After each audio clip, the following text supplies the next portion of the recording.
Hey, welcome back to Super Sons. I'm Jake, and as always, I'm here with my brother Dan. Dan, say hi. Hi, that was very, very aggressive. You mean classic? I told you it was gonna be classic, and I said welcome back. And Dan, you want to welcome back somebody?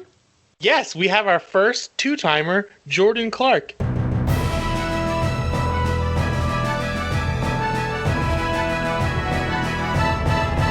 He's back, baby. I'm back. Yeah, I feel like is there like a SNL like jacket or something? Say, like a two times club. I didn't know if that was too like obscure of a reference, but you get the two timers and you get the jacket. Yes. It's you, John Goodman, Chevy Chase. Everyone's hanging out in our back room. I love it. That's what everyone wants to do. Hang out with Chevy Chase. The worst. Yeah. That's the new goal. Alec Baldwin is another big time SNL host. Mm-hmm. Natalie Portman, she did too. Yeah. So Jordan is actually writing 2 issues of Aquaman, issues 62 and 63. Mm-hmm. They are coming out in August. The first one will drop on August 18th, which is my birthday. And Jordan, thank you for coming back. Very excited. Oh, of course. I mean, I had a lot of fun last time. So thank you for having me back. And yeah, I'm excited to talk some Aqualad tonight. Yeah, so we decided not to do just a regular interview as Jordan is an honorary Super Son. We're going to do it in 2 parts. The first part, we're actually going to talk about Aqualad. And then in the second part, we've got a couple questions for Jordan. So, Jake, do you want to take away who created Aqualad? All right, so this Aqualad, as in Jackson Hyde, was created by Brandon Vitti, Greg Weisman, and Phil Bourassa? How do you pronounce that? Yeah, Phil Bourassa. Yeah. And that was for the Young Justice cartoon, and his name was... Oh, no. For Young Justice, his name was Calderon. Mm-hmm. Yeah, so they created him for Young Justice, but he actually appeared first in Brightest Day, which was written by... So he was adapted for the comics by Jeff Johns and Ivan Reyes. And they changed his name from Calderon to Jackson Hyde. And... Jordan, when did he first... what was his first appearance? So his first appearance was, to my knowledge, in Brightest Day, which was one of the many Jeff Johns Green Lantern kind of events during that time. And it was right before the New 52 kind of kicked off. So it was kind of strange because like he was introduced in this kind of large storyline, and there is a lot of interesting things going on with him being introduced as Black Manta's son, as well as him having some lineage to Zebul, and them kind of building up big things. And then New 52 happened, and he just wasn't around anymore. But that was kind of his first big, because like you guys were saying, he was created to be in the Young Justice cartoon, but cartoons obviously take a little bit of time to get in production, so they were introducing him first in the comics, and then he made that transition over to the Young Justice cartoon. I honestly had no idea like this was how it happened. I remember reading Brightest Day, the issue when it came out, way back in August of 2010, which is kind of funny that he's getting his first headlining story in his 10-year anniversary month. Yeah. I just didn't realize that he was actually created for Young Justice. Yeah, and it's interesting too, just because they didn't do the same things. Because in Young Justice, he is Atlantean and has a lot of Atlantean lineage, and in the comics, he's Black Manta's son, and he's from Zebul in various ways throughout the history. So, yeah, I mean, both are great. I like both iterations a lot, but it is kind of a curious introduction. Yeah, because as you said, he kind of just vanished for a long time, and then he came back in Rebirth, which was a great run with him and Teen Titans. I actually read that recently. So, as we did touch on, his mother is a Zebelian, and his father is Black Manta, which is one of my all-time favorite dynamics. Like, I think that's so cool that he's Aquaman's sidekick, but his dad is Aquaman's nemesis.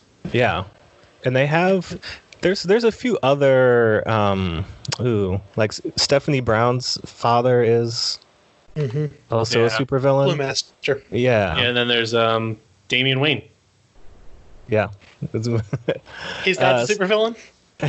No, the other way around. His mom's a eco-terrorist, assassin. Sure. Yeah. I mean, Talia's badass.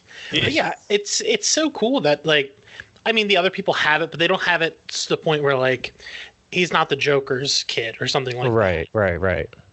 Yeah, I mean, I feel like there's so much I want to say entanglement because it's the word of the moment, but not only is he Black Manta's son, but then the history of Aquaman and Black Manta, where Aquaman kills Black Manta's father.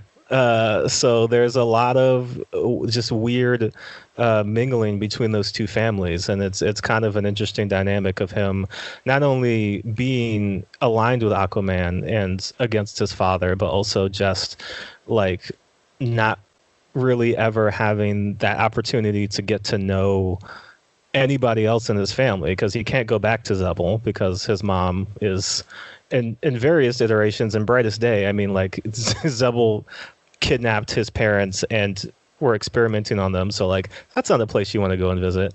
And in the newest iteration, his mom is Zebellian and kind of helps Black Manta in some ways, and realizes, you know, what he's up to, so then escapes from him. But like, she's banished from Zebel, so like can't really interact with anybody on his mom's side, but also like your dad's Black Manta, so don't really want to get to know anybody on that side either. So he's kind of isolated in that way, where he doesn't really have that familial connection. I didn't even make that connection because, like, I was thinking about how he has that Aquaman feeling of caught between two worlds, but he really doesn't have a world of his own because he can't grow closer to either side. Yeah, and I mean, you know, Aquaman does his best, you know, to kind of help, but it is a very unique situation for him, just because, you know, Aquaman was at least born on the surface, so like this has always been the world that he knows. Jackson was born on the surface too, but like, you know, he doesn't really have anybody on either side to kind of help him get to know, you know, his family and his roots. So he's kind of been figuring it out mostly on his mom's there, you know, and she's doing a great job raising him, but it's a very... Is there an issue of after the Lazarus contract in Titans and Teen Titans where Garth was supposed to like help him with something? Yeah, I think, you know, Garth at that point kind of says you're Aqualad now, and gives him the not only the thumbs up to kind of take over the mantle, but is encouraging him to, you know, maybe see Aquaman and see what that's like, and kind of help him out. But yeah, I mean, even in the superhero world, you know, he's kind of been in and out. He was a Teen Titan and then wasn't a Teen Titan, and then you know, is now finally, you know, united with Aquaman and kind of getting that tutelage. But it is, yeah, I mean, he's in a kind of an interesting place because he can't really just say, hey, you know, I am a hero in the way that a lot of other heroes are, because either they are just straight connected to somebody in the way that, you know, a Robin is or a Kid Flash is, you know, they don't have that dark cloud hanging over them with their father being a supervillain. And not just, you know, because with Stephanie Brown and Clue Master, it's like, Clue Master, like, I mean, he's, you know, he's bad, but like Black Manta is like, you know, Legion of Doom. Manta, you know, did some bad things to Aquaman. I other than the killing of the kid, I always think about, I think it is in Brightest Day when Black Manta finds out that Aquaman is alive. He has been working in a fish shop and he just jumps over the counter and just kills everybody. Yeah. And it's like, oh, all right. crazy. He's a crazy man. Yeah. I mean, he's Jackson. I think after that Teen Titans crossover, I think was on his way to kind of finding himself as his own kind of hero, because it is, he's Garth has been Aqualad, forever, up until this point. And his relationship with Aquaman is also interesting. But Jackson, I think, is a little different in that, he is definitely looking to make his own way. He wants to learn everything he can from Aquaman, but he's not necessarily interested in being Aqualad forever. I think he is kind of interested in becoming his own hero. But he definitely wants that support and that teaching from both Garth and from Aquaman. And so he actually he has similar powers to Aquaman, but he doesn't have the whole talking to fish thing. He actually has the hydrokinesis and electrokinesis. Yes. Isn't he also technically amphibian, because every time he touches water, his body has a physical change? Or was that just the pre-New 52? I think it's because he's got the Zebellian DNA, similar to Aquaman having the Atlantean DNA. So in some instances they have the weird gills. Like in Brightest Day, he did have the gills on his neck. And I think in Young Justice he also has the gills on his neck. Mm-hmm. He's also got the webbed hands. Yeah. In the current version, he's just kind of similar Aquaman physiology, where he can just breathe underwater, however that is done. It just happens.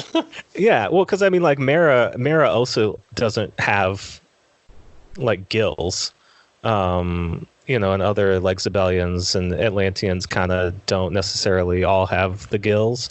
I think it's a cool look, but it is kind of, it can be unsettling, I guess. Yeah, imagine swimming in at a pool party and you're like, oh, those are gills. But he can control water, and he also gets at one point, I know in the comics, Damian gives him the backpack to be able to control his hydrokinesis, so he can make swords and stuff.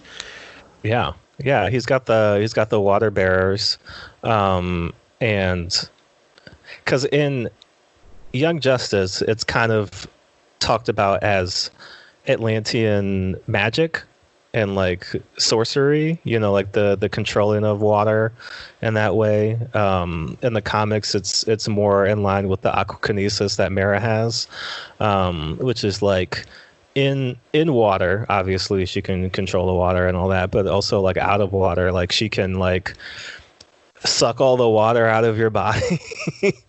And just any water, she can control it in any way. And he's nowhere close to that level of power, because she is one of the most powerful aquakinetics there is. But he also has the electrokinesis, which can be interesting used underwater, because I mean, you use it the wrong way, you just electrocute everybody. So it's another thing. Jellyfishing around, man. Yeah, I think he's learning how to control both.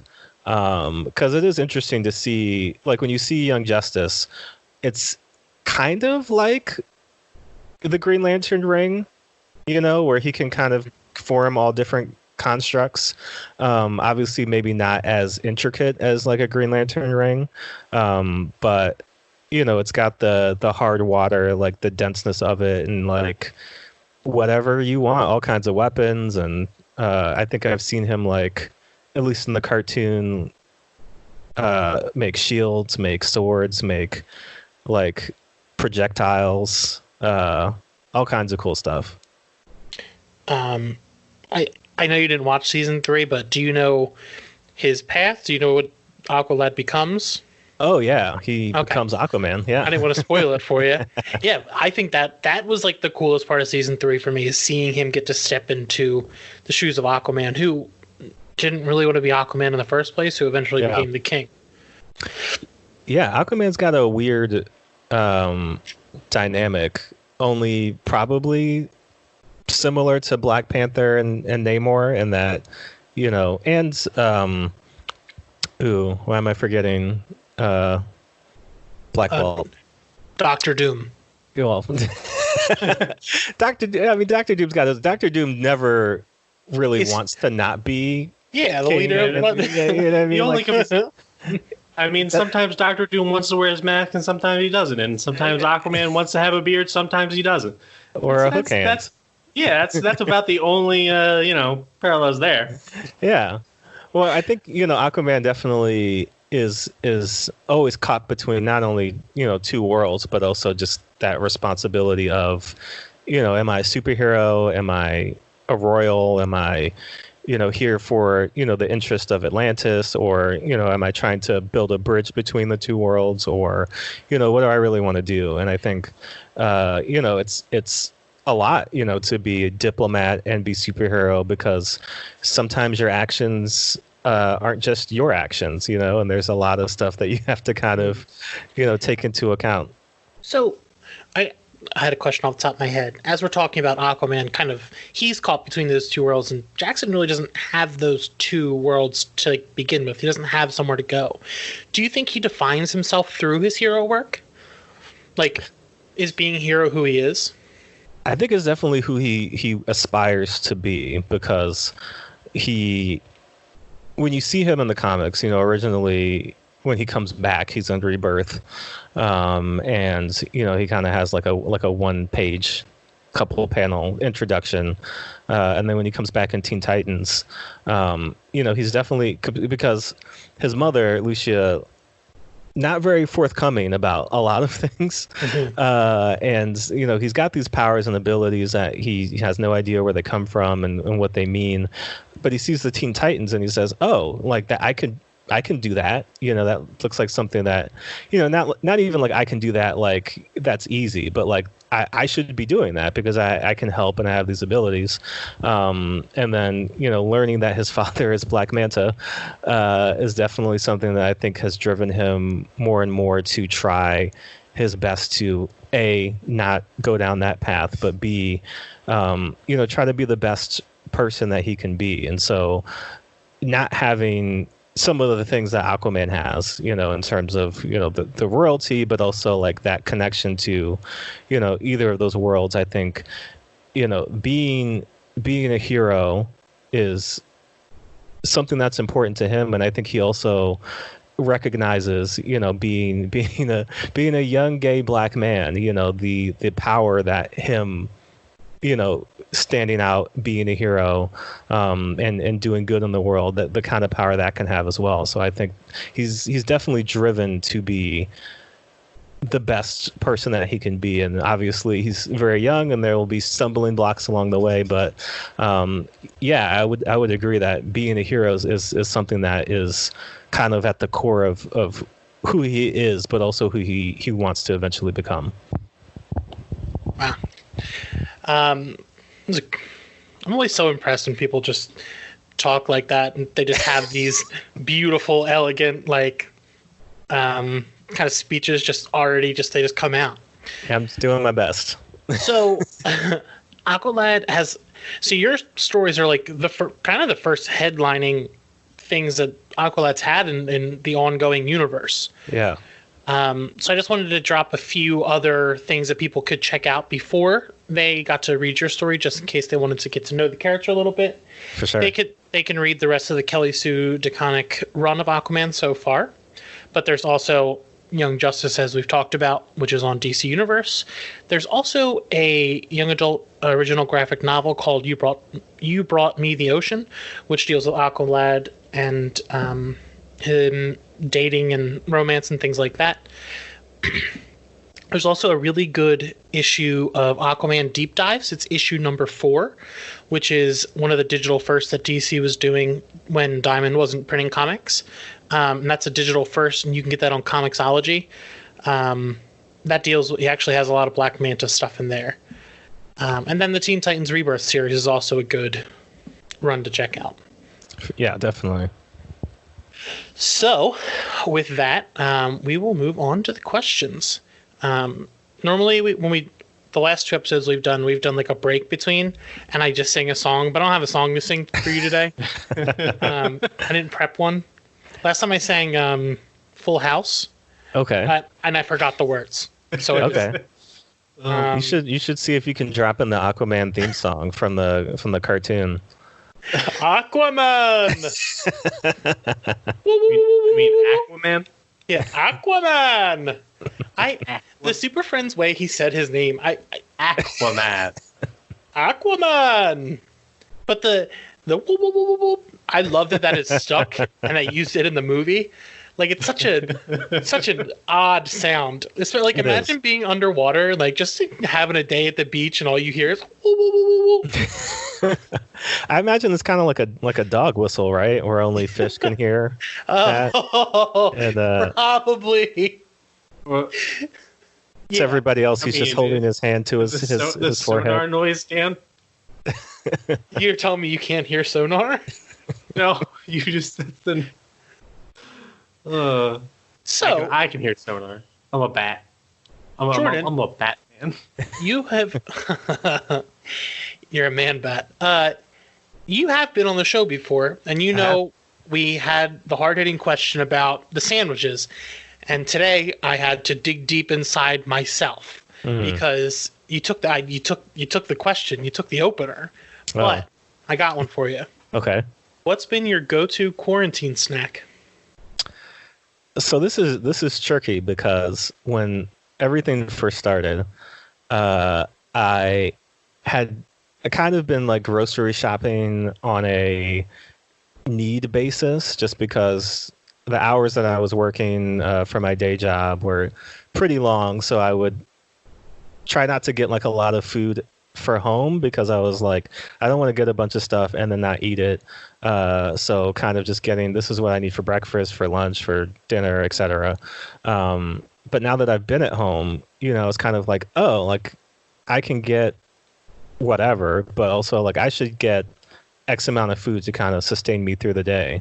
So the first week I got like 2 boxes of Cheez-Its and I was like, this is going to last me, I assumed 2 weeks, and like I ate a box in a day, and I was like, "Oh no!" That's how it goes.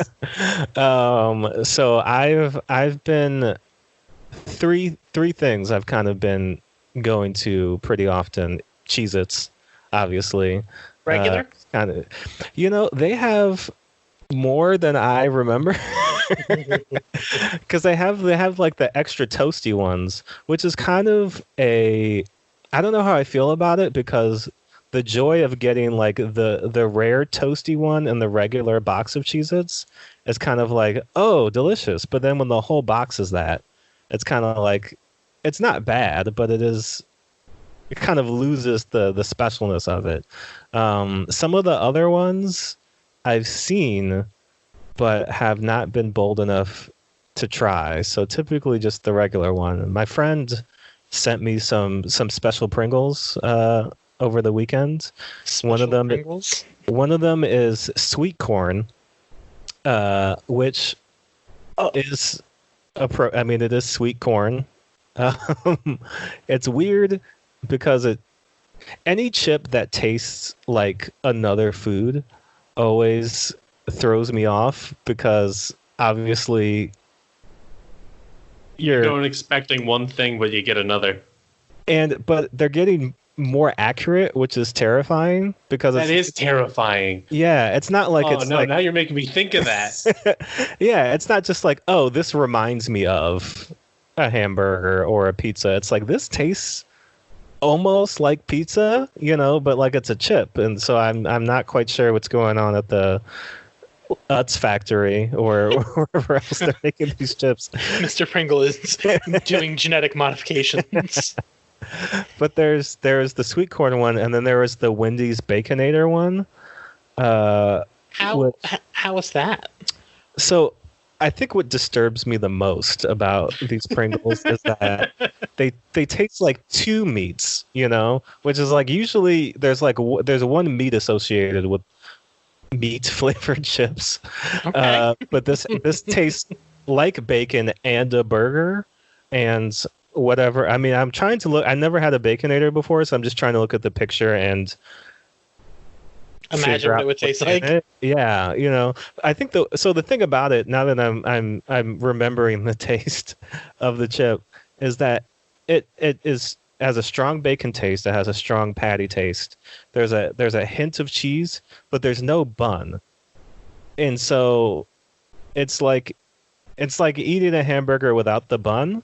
I'm assuming a Baconator has sauce, maybe vegetables of some kind. I don't think it has vegetables. I'll be completely honest with you. But you guys got to remember, fresh, never frozen. Very true, very true. And I don't want Wendy's coming at me on Twitter. So Yeah, I would not want to make them mad. Wendy's SmackDown. Did you see they did a Wendy's? Was it a mixtape or a diss track tape? They did a diss track, and then somebody else. Oh my god. Somebody else did a mixtape. Maybe Steakums. Maybe Steakums it was Wendy's. Social media. It was something very bizarre though that I was just like, all right. I mean, these are all food related raps that I. Congratulations, I guess. But to answer your original question, it's Cheez-Its. Cheez-Its are my number one. I like the blood orange San Pellegrino. I've been getting those. Oh, yeah. And then trying to get some fruits here and there, whether it's bananas or some apples or some watermelon. Trying to eat. Yeah, I'm trying to eat healthier. I think that's the main key. So we went to the grocery store the other day, and I'm kind of like the toddler you have to like yank the leash back on, because if I get my hands on something, it's mine. Yeah. So I got the biggest watermelon that they had, and then I got home and I was like, oh shit, I don't know how to carve a watermelon. Like, which way do I go about this? Let me tell you what, it was a big juicy mess. Delicious though, 100% delicious. So we actually have a question from someone on Twitter @QueerlyNerd. They asked, Aqualad is the first queer legacy character of an A-list hero, but he hasn't had the spotlight until now. Why do you think this happened, and why do you think this is the right move to change this? It's interesting because, in comics in general, there's been general resistance to characters assuming, these kind of A-list mantles, whether it was Jane Foster becoming Thor for a little while, or whether it was, Sam becoming Captain America for a while. Even when Dick Grayson became Batman for a little bit, I think there was. And the weird thing about it was a lot of the times those characters weren't even gone. It wasn't like they killed somebody and replaced them. It was just like they just weren't whatever that mantle was for a little bit. And, the cyclical nature of comics, everything kind of comes back. So everybody kind of, is dead or, gives up the mantle or whatever, loses their powers. And then eventually it all, resets to zero. But in terms of Aqualad, I think a couple of things. One, in general, in media, it's been interesting in quarantine kind of going back watching things from the 80s and the 90s. I was born in 88, so like a lot of the stuff in the 90s I enjoyed it and have fond memories of it, but like a lot of those bigger movies, like I didn't know what was happening. I just kind of watched, but you go back and watch it now and like almost every one of them has a gay joke of some kind.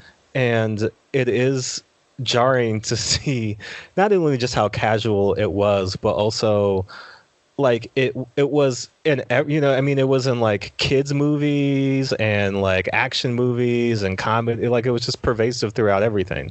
And I think luckily just in general our attitudes toward the LGBTQ community, and obviously the internet too. It being kind of a somewhat equalizing force, allowing people from the LGBTQ community to have a voice of their own, but also to be able to create content of their own, and have that dispersed on a larger scale.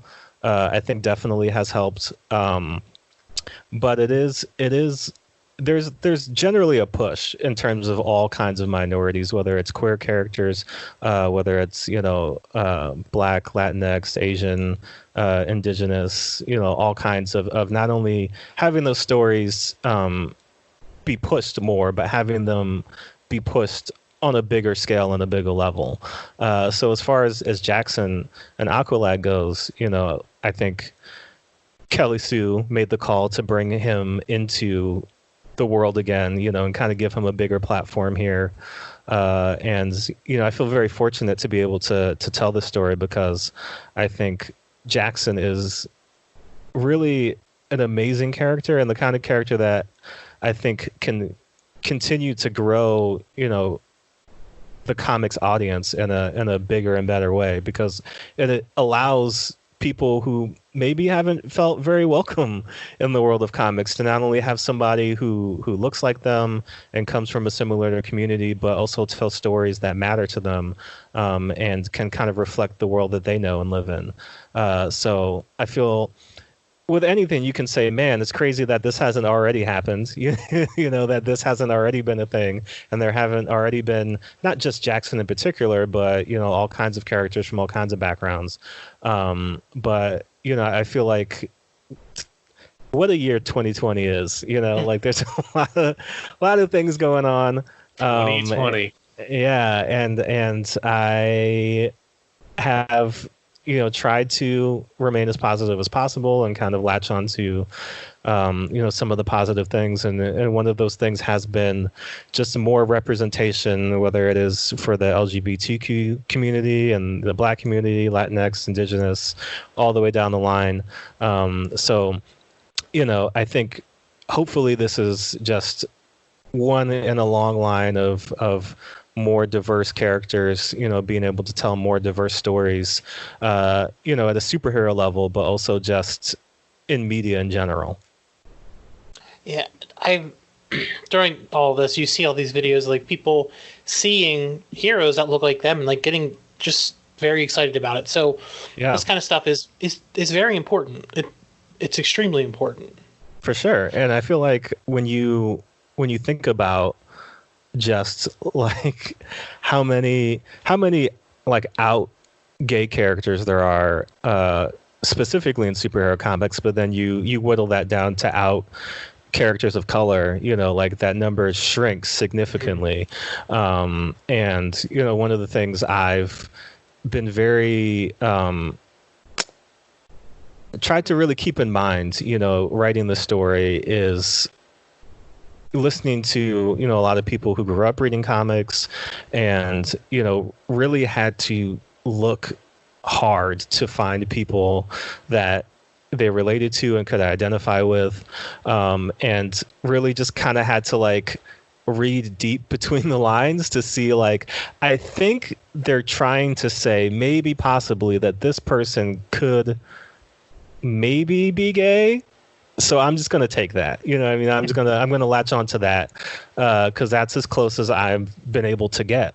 So, Jackson not only being, a queer character, but being very open about it and very out about it, and not, it's not something that you have to come into and say, I wonder what they're trying to say about this character. It's like, no, it's all there, like nothing is being hidden away. Yeah. And I think that's great, because there's tons of queer Black kids out there that probably could use a superhero like Jackson. So hopefully this is something that they can pick up and enjoy.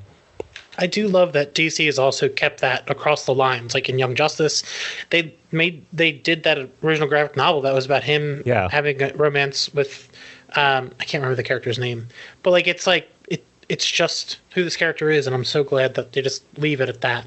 Yeah. All right, so on to our next hard-hitting question. Would you rather control water or fish? It's tricky because I try to think about with questions like this, like what is going to be my daily use of this power, right? Like, what am I really going to do day in and day out? I'm in Baltimore and we do have the aquarium. Oh, yeah. I don't know if that's just go down to the inner harbor and you just, Well, the thing about the harbor is nobody really knows what's in there, and that is true. I don't want to call something, long dormant, back to life, and just from the runoff from some of the dormant factories, the tire factory. I think I've gone on record of saying that I hate crabs, like, as a creature, because they're born with, like, their body is born in full body armor and their hands are scissors. Yeah. Nothing that is born that way has good intentions. It's built for war. So, like, now that you say that, I don't want you to be able to talk to fish. I'll be honest. I don't want whatever's down in the Chesapeake Bay to come up. It's a real concern. I mean, we see the harbor change color sometimes, and it's kind of like, what's up? What's going on in there? So I mean, I live on Kent Island, so I'm surrounded by it. Hey, Harbor, are you okay today? Yeah, I don't know. See, you're a little blue. Yeah, or green. So I guess brown. It's something different every time. Yeah, I guess I'd go with control water. I feel like there's probably some good uses for that just in the everyday situation. I don't know if I need to make like swords or anything like that, like Jackson does, but I could probably find more practical uses than talking to fish or coffee maker. Fish. Yeah, just like, or never have to worry about filling up the cat water bowl, or getting water in the tea kettle, or all kinds of cooking and drinking. And there's probably in my daily life more uses. If I live by the ocean, maybe. And I guess it depends on how you define fish, right? Because like dolphins technically aren't fish. So I don't know if Aquaman can talk to them. Yeah, I guess, are we saying maybe like sea life in general? Like that might be cool, like being able to communicate with like a sea tortoise, or like maybe like a dolphin. Because I've seen, and doing research for the story, I've learned a lot of things about fish, and just I mean, I guess I've learned that they do make sound underwater. They've put microphones down there, and there's a lot of weird underwater sounds that they've picked up, and also just the different kinds of, like, we still don't know what is down deep, at the bottom of the ocean. The ocean's scary. They keep finding new fish, and it's just like, these things are very weird, and I don't know. And there's more. I think there's ones that we think that were extinct, and they're still there. Yeah. Everything is still down there. But I have, on the ability to talk to sea life, do you think Aquaman watches like movies like Finding Nemo and thinks he's the only one who can understand it? Or he's like correcting it. Oh. Like fish-planing. He's doing the subtitles.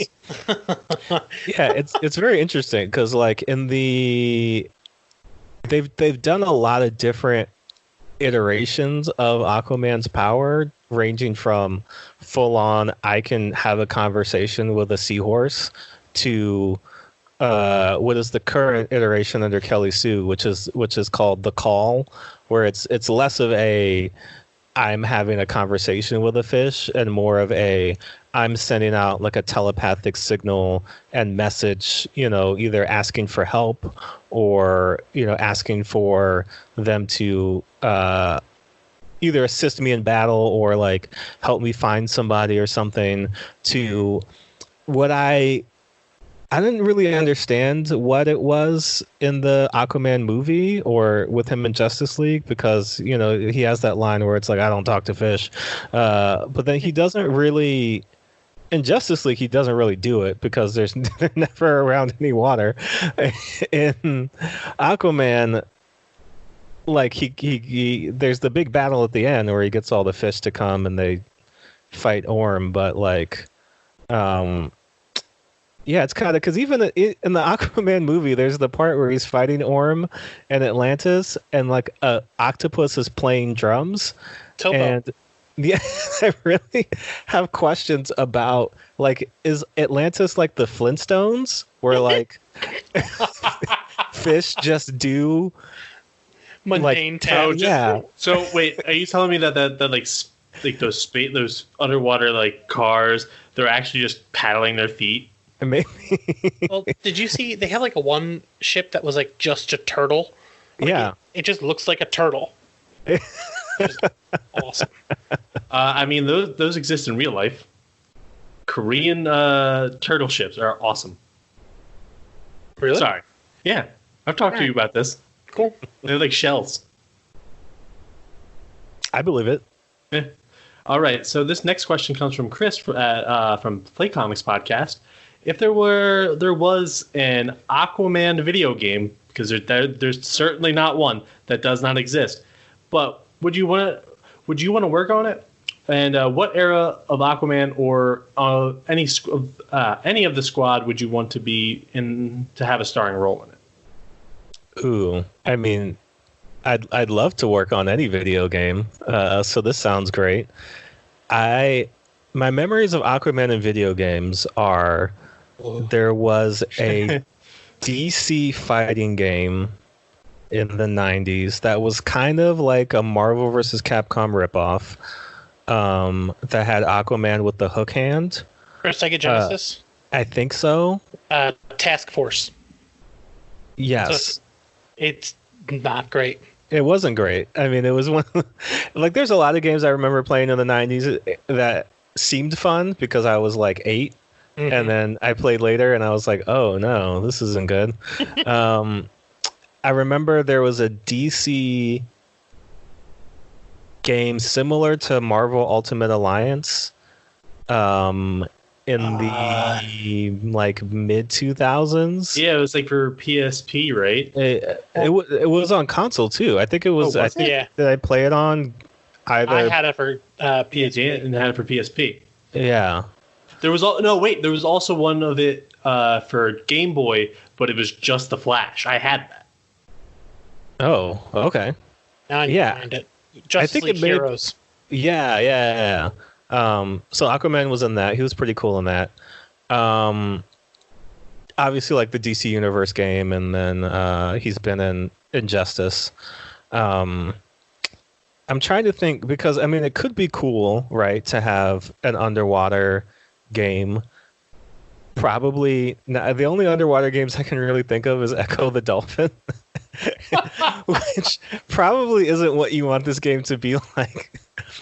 But like like the Insomniac Spider-Man game is a lot of fun, and a lot of that fun is the travel.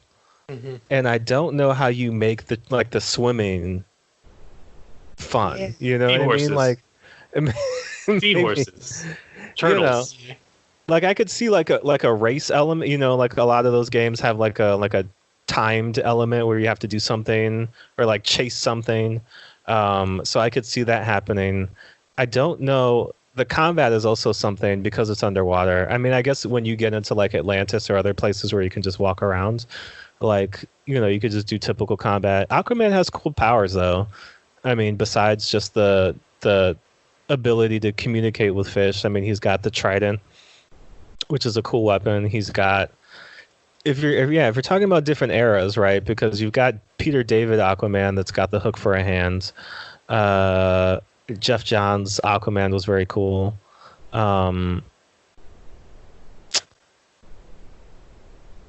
Yeah, I'm running this game through in my head, and I'm trying to figure out. So, there was an Aquaman game. Oh wow! Okay. And it was for I think it was Xbox. PlayStation 2. Oh, no, it was just Xbox because I couldn't get it until later. It was very, very bad. It was like Superman 64 levels of bad. Oh yeah, that's was what was in my mind when I was thinking about an Aquaman game. Yeah, I'll send you some videos because it's Hook Hand, Peter David Aquaman. Okay. Wow, they made an Aquaman. That's just First Crush is a dolphin Aquaman. It's very strange to think, because there was a point in time, right, where like every superhero was a thing, and like they made a Hulk video game, several Hulk video games. Those were pretty cool though. Yeah, there was, there's been several Iron Man games, and just different like superhero team games. But like Aquaman, it's not that Aquaman isn't cool. He's very cool, but was not the kind of hero that I think people were like, I want to play a video game about just Aquaman, like Aquaman as part of a larger team, because he's always like, whenever there is a major DC video game, I assume Aquaman was in DC versus Mortal Kombat. Was he in that? I don't think so, actually. Jeez. Really? No, no, he wasn't in it. Shazam was in it. Oh. Furthering Dan's resentment of Shazam. Yep. Because for the longest time, you would either get Shazam or you would get Aquaman. You wouldn't get both. Okay. Which is interesting because we don't really consider those two like super popular characters, but like back in the day, they were like the thing. Mm-hmm. But I feel like you would, it's to step into these waters and kind of further this argument in a game. I feel like Aquaman, or not Aquaman, I feel like Shazam and Superman would be redundant. Yeah. I feel like you'd want one or the other. But you're forgetting the key word, magic. Right.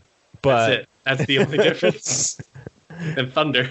Yeah. This roster is just, if you think it, they're there, but nothing above that. It's like Deathstroke, all the regular Motley Crue.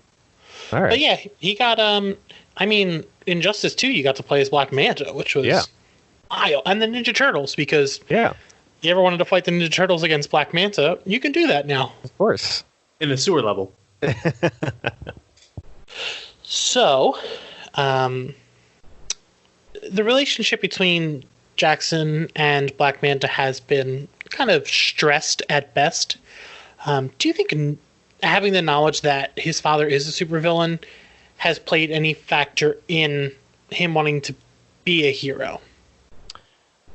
Yeah, as we stated before, it's a very complicated relationship.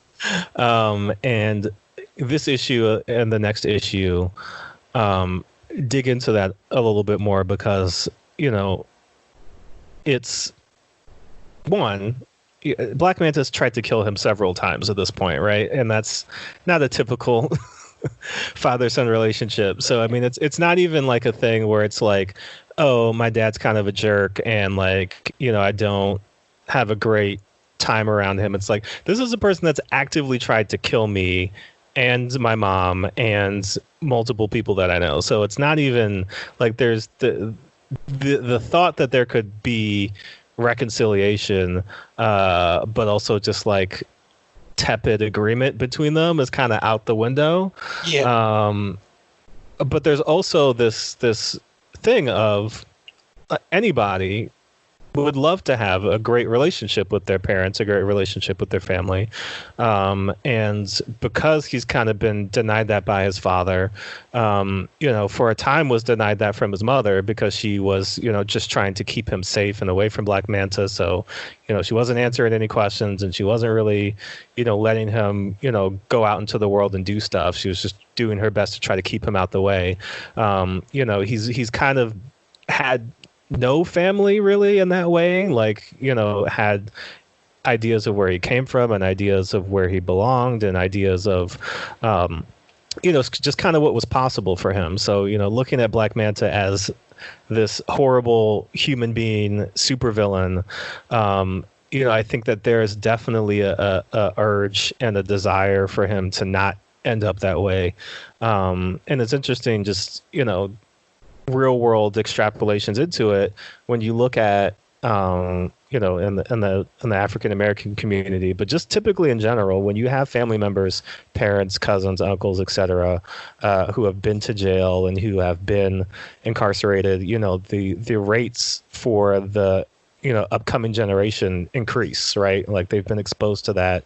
That's kind of part of their family, and you know, even the idea, you know, not in that case specifically, but when you think about people who are descendants of people who have done terrible things, right? When you think about people who have come from families where like somebody did something horrible, unspeakable, and you're the son, the daughter of that person, you know, the idea of maybe not as evil genetic, right? But like, how does that trauma pass down through generations? How does that kind of play out, you know, throughout these stories? And in this two-part story in particular, Jackson also gets to meet his grandfather, Black Manta's father. You know, they're kind of together on this mission. But if you've been reading the Kelly Sue run, Black Manta's father was recreated as an artificial intelligence and put into like a giant like mech. And so Jackson is piloting this mech that is inhabited with this kind of meticulous mech. Yeah, this kind of meticulous recreation of his grandfather.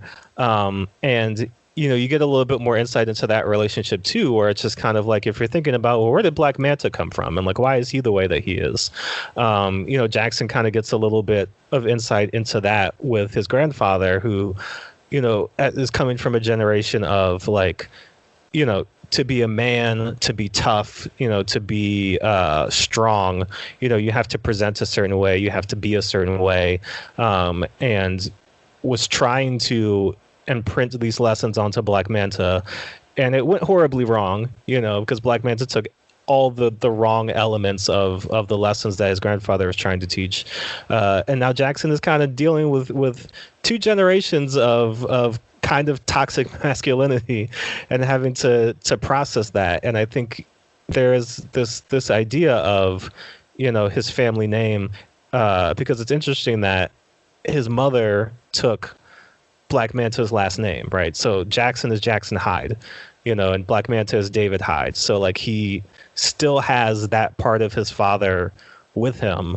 and it's kind of a struggle for him to say, you know, what does that last name mean to me, and like what do I want that to mean to other people, right? Like how can I take, you know, a lot of the stuff that has been handed down to me through my grandfather, from my father, and turn that into something positive. So, you know, Black Manta, not great, not a great person, definitely not somebody you want to idolize or look up to, and you know, but still will forever be part of Jackson's family and Jackson's story, you know. But I think he's looking at that and looking at the choices that his father has made, and recognizing that I don't want to be associated with that in any way, you know. So like, I want to make my own story, I want to make my own path, and Black Manta is definitely a catalyst, not in a positive way, but something that has definitely pushed him towards, you know, wanting to be the hero that he's trying to be. So with all of that, this is your first ongoing writing, like your the big two like type thing. Did you approach this any differently writing it than you would your own independent stuff?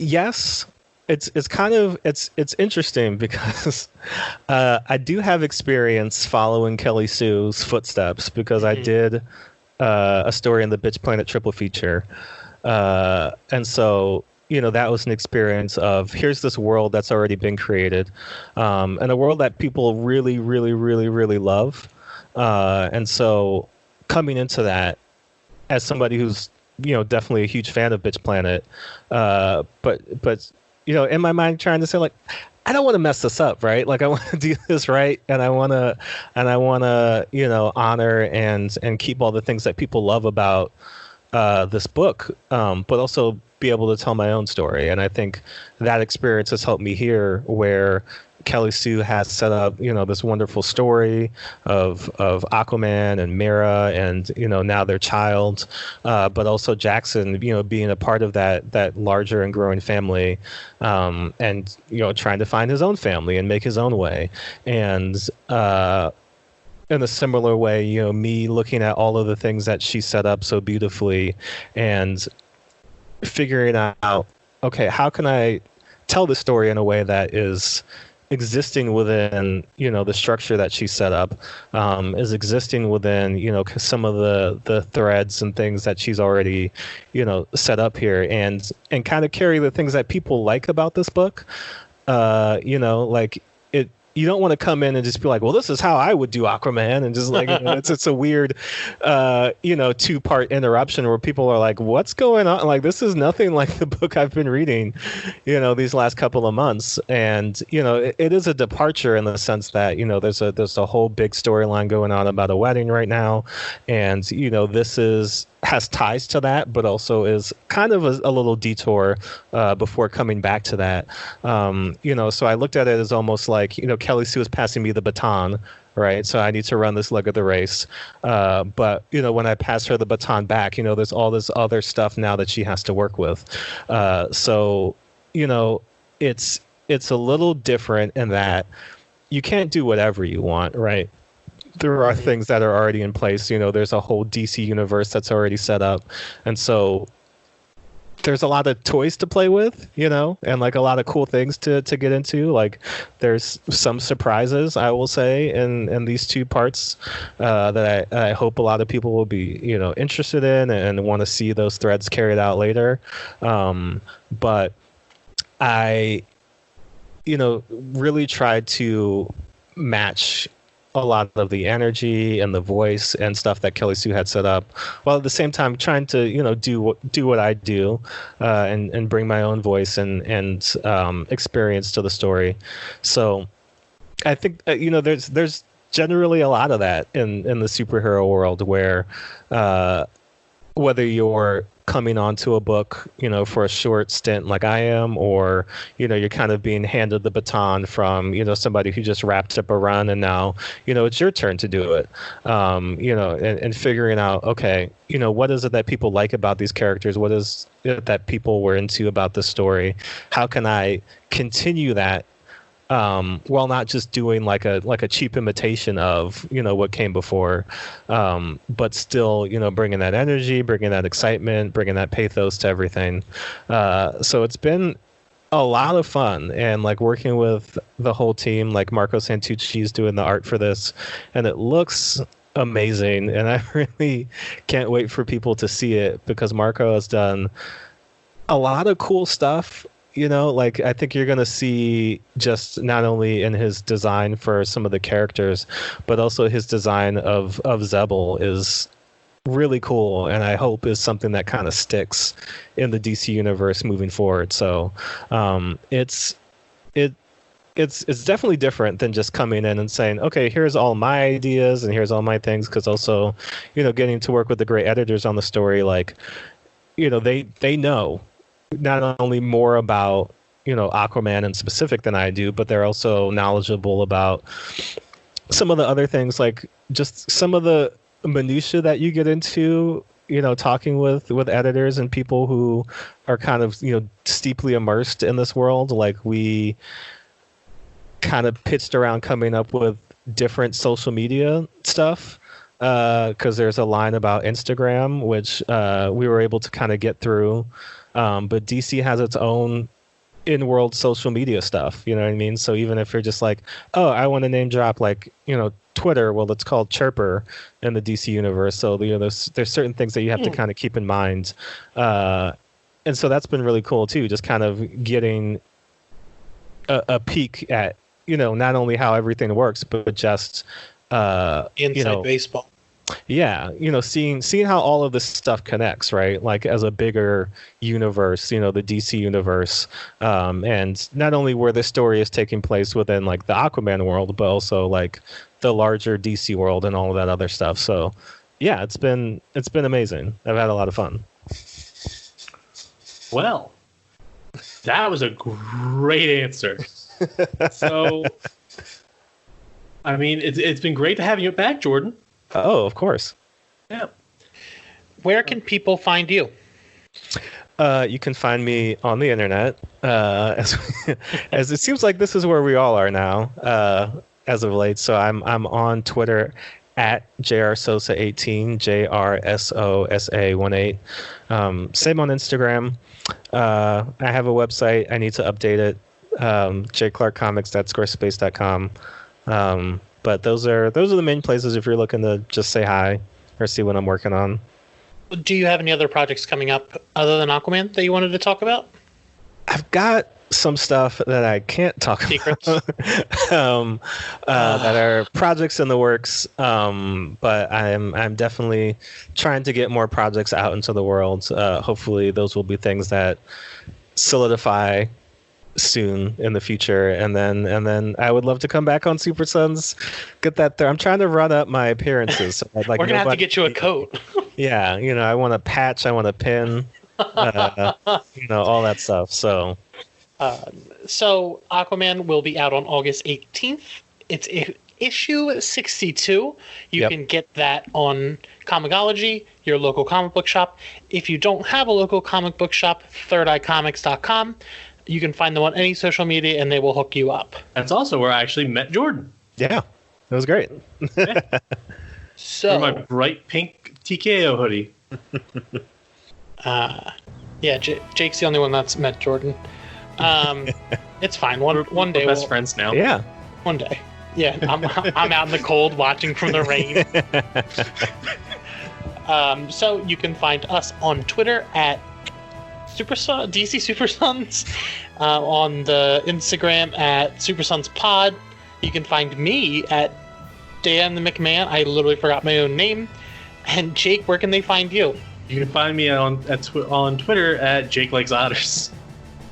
And catch us in 2 weeks. Same bat time, same bat channel.